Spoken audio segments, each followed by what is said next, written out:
Well, Local 6500 has been here for many years in Sudbury, many long fought battles. And to me, you know, there's so much to remember because there's so many of us that are third generation miners. We're a big family here in Sudbury, and it's a strong union community. Local 6500 has established a good name. They're good neighbors. They've helped so many charities. One that I'm involved with, which I'll always be eternally grateful. They're good to the community. They always have been and continue to do so. So now I'd like to present this check to Joffrey for the sum of $30,000. 6500 has a long tradition with the Sudbury Food Bank of being extremely helpful. We talk in terms of Edgar Burton sort of being a lightning rod who was a member of 6500, but really he took what was a company food drive and he made it a community food drive. Today they set a new benchmark. We're going to be over 85 tons of food that came in. That sets the mark not just for Sudbury, but that's a Canadian record per capita for any city.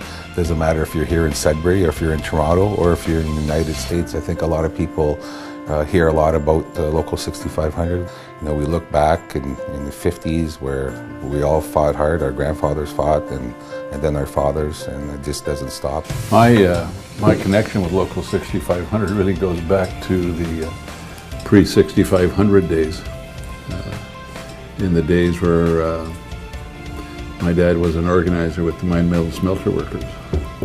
And I would accompany him to facilities and handbill and do stuff like that. But my roots are always here in Sudbury and in Local 6500. We are the home local of Leo Gerard, yes, and we always will be, and that's what warms our hearts too, is that Leo has never forgotten his roots. He has never forgotten where he comes from, and he is here often as he can be.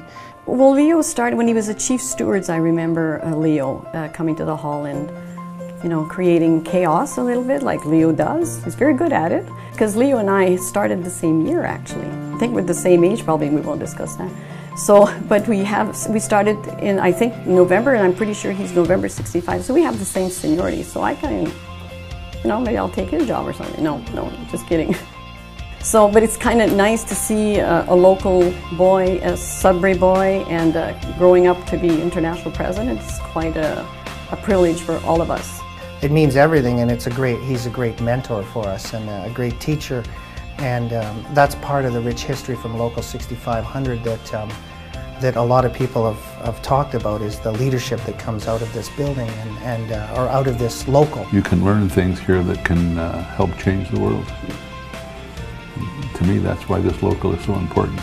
It's not only important to me personally because my roots and my values were created here. This is an important local because of what it does and what it can demonstrate to the rest of the world. We've bred a lot of great people here. Obviously, Leo Gerard, our international president. Wayne Fraser, he's our District 6 director. And guys like Homer Seging, I mean, who fought strong and hard for health and safety in the workplace. 6500, but we were as big as some national unions in the local union. The second president ever to operate out of the hall. So I remember the plans we had at the time about the hall. We wanted to make it the labor center for the Sudbury region, and by God we succeeded. It became sort of the center hall for the community.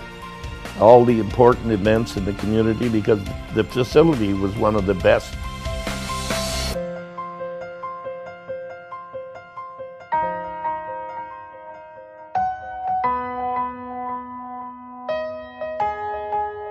I remember getting that phone call and I couldn't believe it, and I got up and I drove to the Union Hall, and to see the fire going, it was just heartbreaking. My brother called me, 5:30, 6 o'clock in the morning. I was in the airport in Pittsburgh. He said, "The hall's on fire." I said, "You're kidding." He said, "Yeah." He said, "They don't know where it started, but they think they'll be able to put out in a few hours." At one point we thought, you know, it was in control, so that we thought for sure the fire was under control, and we were kind of happy, you know. And then all of a sudden, a couple hours later, it just took off again. I guess the fire got into the walls. When I landed in the UK, whatever it was, 8 hours later or something, I called my daughter and my brother, and the hall was still on fire. I couldn't believe it. 8 hours. We found out there was two 12-year-old kids that lit the place on fire, that poured gasoline in the vents, and it took off from there. You see your Union Hall, all the history that was, that was there, just the memories from the place. It was sad, the building and all its records. I think that's what got to me the most, all the stuff that I've kept all these years. But it is just a building, no one was hurt, and no one died in it. I cried that day, and I cried when I got here, but I'm not embarrassed by that. And I'll probably cry when they cut the ribbon here. This is the rebirth of my local union, and I'm proud of them.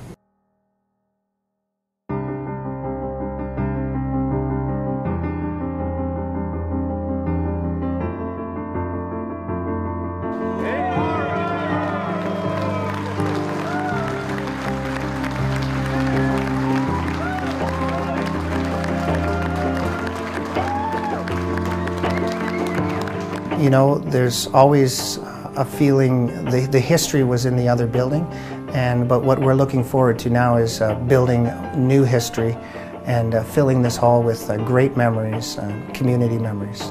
The hall is not just aesthetically beautiful, it's functionally beautiful. It's going to be a pleasant building to be in. It's got the most advanced technology, whether you're sound systems or video systems, heating systems, cooling systems. It's energy efficient. It was designed to be energy efficient. It's modern in that way.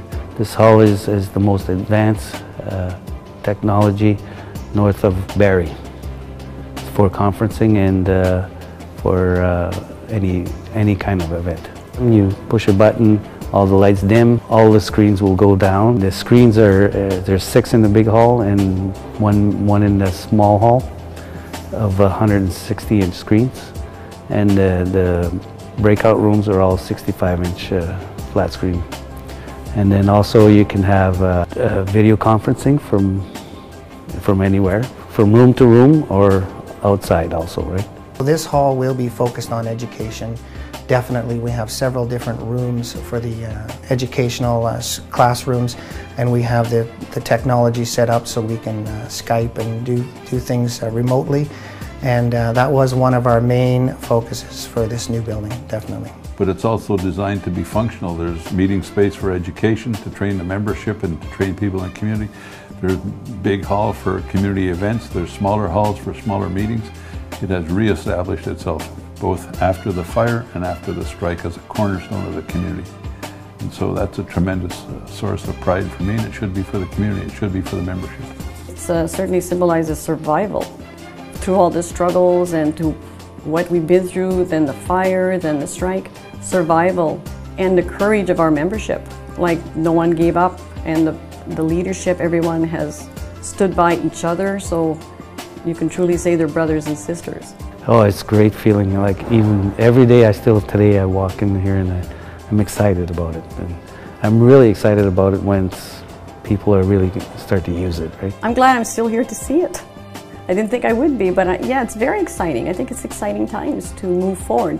Very sad what happened to our old steel hall. It'll never be the same, but that's life. It's moving on. Lots was lost in the fire. Lots of history was lost. But maybe you can't recapture the pictures and the documents, but you can recapture the values. The building is the foundation, and it's amazing. But really what makes this building and this union is the people that's within it, definitely, and the leadership that has come from before, the history and our vision and the future, the bright future we have moving forward. So to me, again, it's an important step in Local 6500 saying we're here and we're here to stay and we're a cornerstone of this community and we're going to be there to represent our members in the workplace every day. That's what our union's all about. That's why it says USW, Unity and Strength for Workers. And they're demonstrating the unity within themselves and within the community.